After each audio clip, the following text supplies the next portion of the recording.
आपण पाहूयात एक मजेदार अशी मुंगीच्या प्रयत्नाने प्रभावित झालेल्या माकडाची व मुंगीची गोष्ट. एका घनदाट जंगलात एका झाडाखाली एक मुंगी राहत होती. ती खूप मेहनती होती आणि रोज अन्न गोळा करण्यासाठी जायची. एके दिवशी ती मोठ्या झाडावर चढून अन्न शोधण्याचा प्रयत्न करत होती. पण झाड खूप उंच होते. ती चढायचा प्रयत्न करत होती पण पुन्हा खाली घसरून पडत होती. तिला वाटले, मी इतकी छोटी आहे, हे काम माझ्यासाठी अशक्य आहे. पण तरीही ती थांबली नाही. ती पुन्हा चढू लागली. वारंवार ती घसरत होती पण प्रत्येक वेळी ती नवीन जोमाने प्रयत्न करत होती. त्याच झाडाखाली बसलेला एक माकड हा सर्व प्रकार पाहत होता. त्याला वाटले की मुंगीला यशस्वी होणे अशक्य आहे.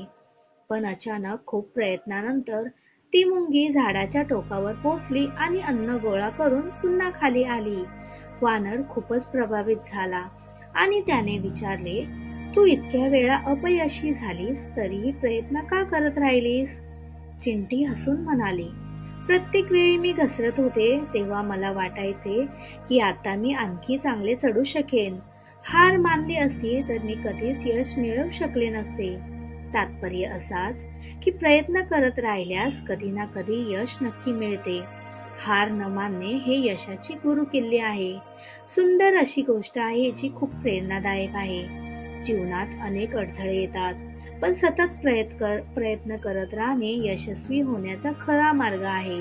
लहानशा मुंगीने आपल्याला मोठा धडा शिकवला की आत्मविश्वास, चिकाटी आणि मेहनत यांच्या जोरावर अशक्य गोष्टी शक्य करता येतात.